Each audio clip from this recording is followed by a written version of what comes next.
welcome back to 90 Days of Good News. This is day 52 of our New Testament 90, and today we look at Matthew chapters 13, 14 and 15. A little recap on yesterday. So Jesus sent out the 12 disciples to continue and push out his ministry further.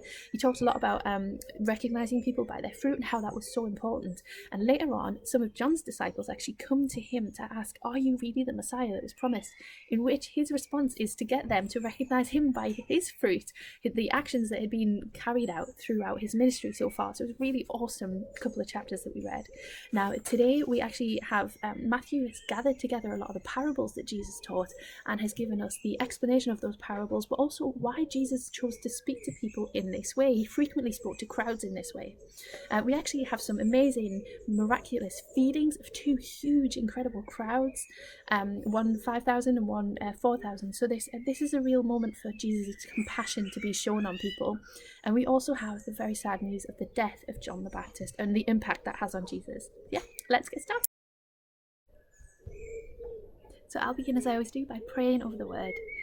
Father in heaven, thank you so much for the word and the works that you have done. Thank you that we get to read about the actions and acts of Jesus, and thank you that in everything he taught in a way that was so open and so ready for everyday people to understand. I just pray that we continue to recognize this, that you did everything. You lowered yourself so much, you humbled yourself so much so that we could reach out and just grab you and be a part of your kingdom. And I just want to bless that, especially all people who are just recognizing what a wonderful and humble God you are. And I just want to bless it over the readings that we're going to look at today. I just pray that you would give us wisdom and understanding, and that you would be with each person as they read along with me. Amen.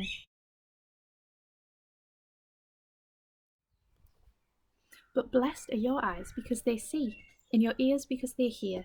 For truly I tell you, many prophets and righteous people longed to see what you see, but did not see it, and to hear what you hear, but did not hear it. Listen then to what the parable of the sower means. When anyone hears the message... No, that's wrong.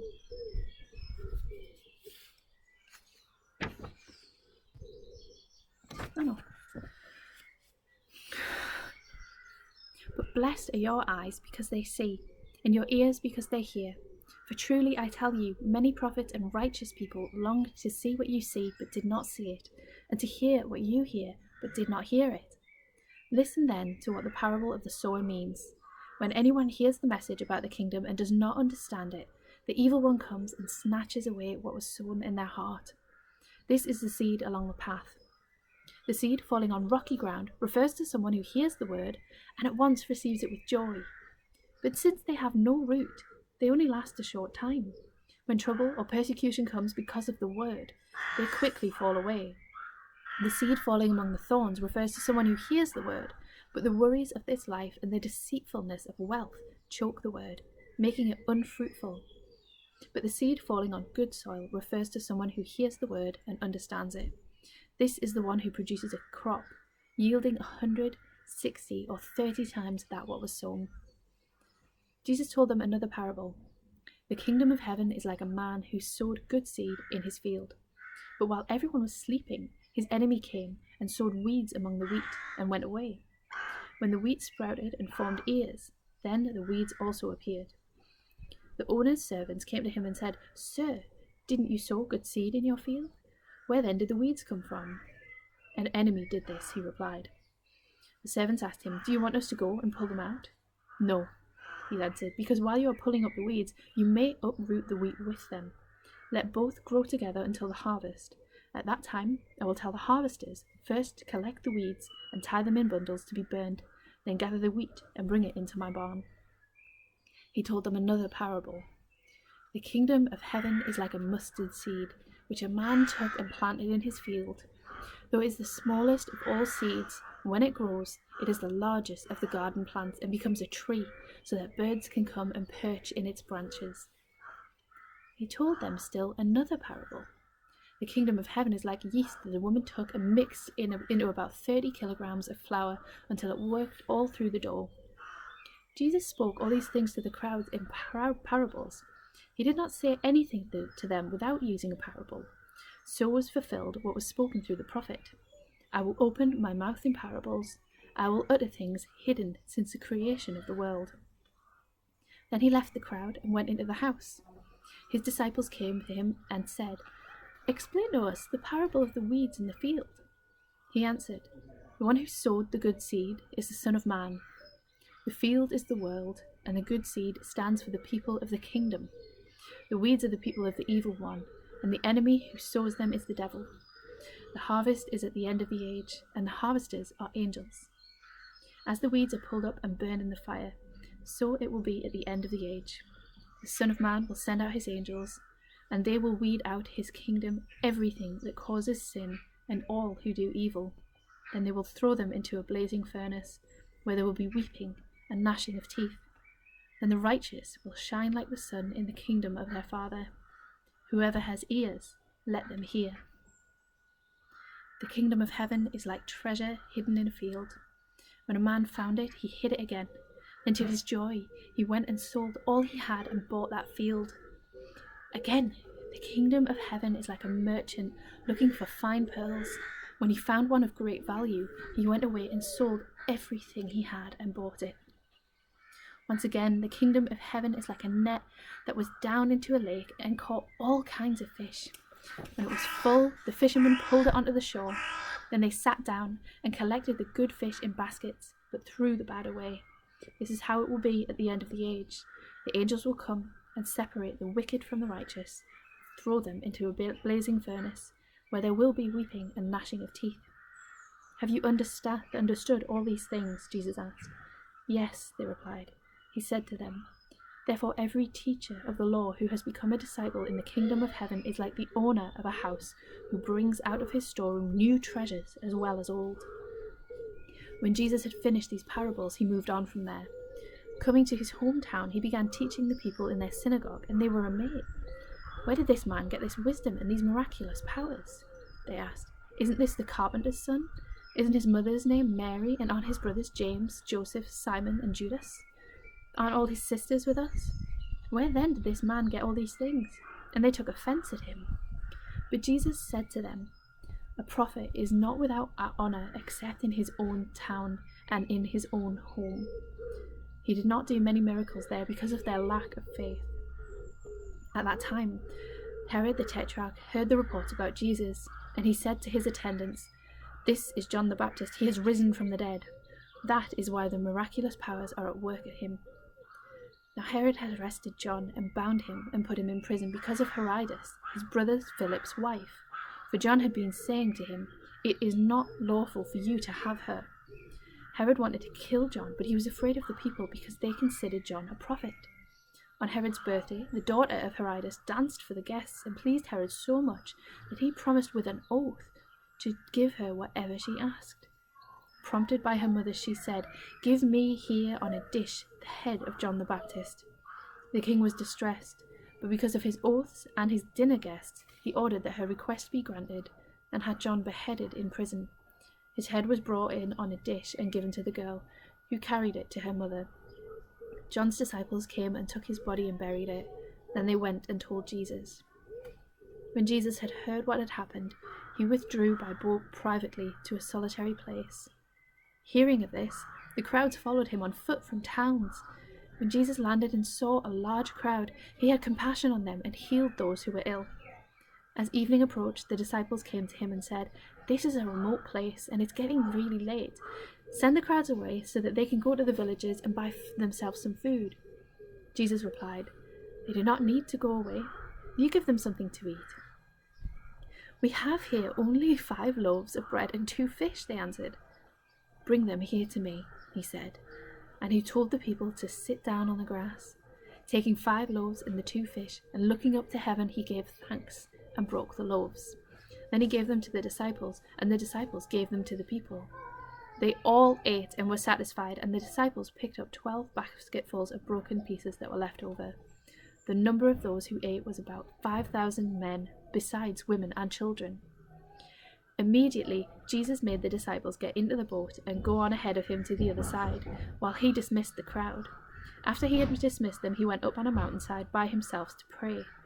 Later that night, he was there alone, and the boat was already a considerable distance from the land, buffeted by the waves because the wind was against it. Shortly before dawn, Jesus went out to them, walking on the lake. When the disciples saw him walking on the lake, they were terrified. "It's a ghost," they said, and cried out in fear. But Jesus immediately said to them, "Take courage, it is I. Do not be afraid." "Lord, if it's you," Peter replied, "tell me to come to you on the water." "Come," he said. Then Peter got down out of the boat, walked on the water, and came towards Jesus. But when he saw the wind, he was afraid, and beginning to sink, he cried out, "Lord, save me." Immediately, Jesus reached out his hand and caught him. "You of little faith," he said, "why did you doubt?" And when they climbed into the boat, the wind died down. And those who were in the boat, worshipping him, said, "Truly, you are the Son of God." When they had crossed over, they landed at Gennesaret. And when all the men of that place recognized Jesus, they sent word to all the surrounding country. People brought all who were ill to him and begged him to let those who were ill just touch the edge of his cloak. All who touched it were healed. Then some of the Pharisees and teachers of the law came to Jesus from Jerusalem and said, "Why do your disciples break the tradition of the elders? They don't wash their hands before they eat." Jesus replied, "And why do you break the command of God for the sake of your tradition? For God said, 'Honor your father and mother.' Anyone who curses their father or mother is to be put to death. But you say that anyone who declares that what might have been used to help their father or mother is devoted to God, they are not to honor their father and mother with it. Thus you nullify the word of God for the sake of your tradition. You hypocrites! Isaiah was right when he prophesied about you. These people honor me with their lips, but their hearts are far from me. They worship me in vain. Their teachings are merely human rules." Jesus called the crowd to him and said, "Listen and understand. What goes into someone's mouth does not defile them, but what comes out of their mouth, that is what defiles them." Then the disciples came to him and said, "Do you know that the Pharisees were offended when they heard this?" He replied, "Every plant that my heavenly Father has not planted will be pulled up by the roots. Leave them. They are blind guides. If the blind lead the blind, both will fall into the pit." Peter said, "Explain the parable to us." "Are you still so dull?" Jesus asked them. "Don't you see whatever enters into the mouth goes into the stomach and then out of the body? But the things that come out of a person's mouth come from the heart, and these defile them. For out of the heart come evil thoughts, murder, adultery, sexual immorality, theft, false testimony, slander. These are what defile a person, but eating with unwashed hands does not defile them." Leaving that place, Jesus withdrew to the region of Tyre and Sidon. A Canaanite woman from that vicinity came to him, crying out, "Lord, Son of David, have mercy on me. My daughter is demon-possessed, suffering terribly." Jesus did not answer a word. So his disciples came to him and urged him, "Send her away, for she keeps crying out to us." He answered, "I was sent only to the lost sheep of Israel." The woman came and knelt before him. "Lord, help me," she said. He replied, "It is not right to take the children's bread and toss it to the dogs." "Yes, it is, Lord," she said. "Even the dogs eat the crumbs that fall from their master's table." Jesus said to her, "Woman, you have great faith. Your request is granted." And her daughter was healed at that moment. Jesus left there and went along the Sea of Galilee. Then he went up on a mountainside and sat down. Great crowds came to him, bringing the lame, blind, crippled, mute, and many others, and laid them at his feet, and he healed them. The people were amazed when they saw the mute speaking, the crippled made well, the lame walking, and the blind seeing, and they praised the God of Israel. Jesus called his disciples to him and said, "I have compassion for these people. They have already been with me 3 days and have nothing to eat. I do not want to send them away hungry, or they may collapse on the way." His disciples answered, "Where could we get enough bread in this remote place to feed such a crowd?" "How many loaves do you have?" Jesus asked. "7," they replied, "and a few small fish." He told the crowd to sit down on the ground. Then he took the 7 loaves and the fish, and when he had given thanks, he broke them, gave them to his disciples, and they in turn to the people. They all ate and were satisfied. Afterwards, the disciples picked up 7 basketfuls of broken pieces that were left over. The number of those who ate was 4,000 men, besides women and children. After Jesus had sent the crowd away, he got into the boat and went to the vicinity of Magadan. So that is the end of our readings for today, and tomorrow we will be continuing on with the book of Matthew. Just a little recap on some of the stuff we've looked at today. So we've looked at quite a lot of parables. They were obviously all grouped together for a reason. It seems like the writer Matthew likes to group things together in themes as he writes. So it's not necessarily that all of these things were told at exactly the same time, although it's likely that these stories were repeated to each village that Jesus visited, because they were such simple ways of displaying his message, of sharing the truth about himself, about the kingdom, and about the hope that we have in God and in Jesus. So a few of the things he talked about were the first parable that we looked at there was the receiving of the word. He describes a sower sowing seed, and the seed going into all sorts of different places within the garden, and each of these he then explains as being a different mode of the word being either received or rejected by people. So the first one, it goes on rocky ground and it's rejected, and it's a really interesting place. I would encourage you to reread this, and I have definitely been challenged by this almost every time I've read it or every time I've heard it preached in church. It's just one of those passages that really makes you look at yourself and look at your own faith. So it's a good place to go to and to assess, which person am I? Am I the one where I haven't accepted the word, or I have and I was really excited about it but then didn't continue on with it? Which does happen to a lot of believers. You get so excited at the beginning but it doesn't remain, and you don't then follow or practice that faith or feed that faith by reading your Bible. And then there's the next one, which is somebody who does do all those things but actually life still gets in the way, and so they're receiving but they're not giving, and the fruit isn't there. That is so important. Jesus has time and again, I mean, yesterday we talked a lot about being recognized by our fruit, and this again within this parable, it seems that it is such an important thing to Jesus that we are fruitful in our actions and in the way that we respond to God. And the final place that it lands is somewhere that it flowers and it's fruitful and it's really beautiful. He then talks a lot about the weeds and the wheat, and also the fish, and the sort of the good and the bad, and saying it's almost an explanation of why the world is the way that it is. The kingdom of heaven is going to come. It is a promise. It is, I would say it's a fact, to be honest, because the Bible says so. It is an absolute promise that the kingdom of heaven will come, and there will be a time where sin does not reign anymore. But right now we clearly live in a world that is not at its fullest. It isn't always completely beautiful. People's actions are not completely beautiful, and this is an explanation of why do bad things still happen. Because there is still so much growing that the wheat has to do, and there's so much good fish swimming around in the ocean, and that's what Jesus is saying. There are still so many people who belong to the kingdom that are yet to be reached with the word or yet to be born. And the point of it is that we all grow up together, and then at a point in time we will be withdrawn into that kingdom, and it's the promise that will happen, but at this time it is not that time yet. That's just a dog woofing around somewhere. He then talks about how the kingdom spreads, and how it spreads and it is grown. He describes it as a vast tree, and as yeast that moves quickly throughout the dough. So yeast is the thing that makes bread grow. So it's this image of growth and natural images that people will be really recognizing. And he then, at the end of these parables, it's described as treasure and as a pearl. This is a precious thing. The kingdom of heaven, once you know it, once you recognize it, once it's something that you are pursuing, it is precious. And it's so precious that the two people within these parables, they give everything that they have. They sell their livelihoods, everything, in order to pursue the kingdom. And that's what Jesus is encouraging us to do. Material things are not worth anything compared to the pursuit of the kingdom. So it's just some really lovely parables, and obviously he, as he said, he describes these things so that everyday ordinary people can understand them.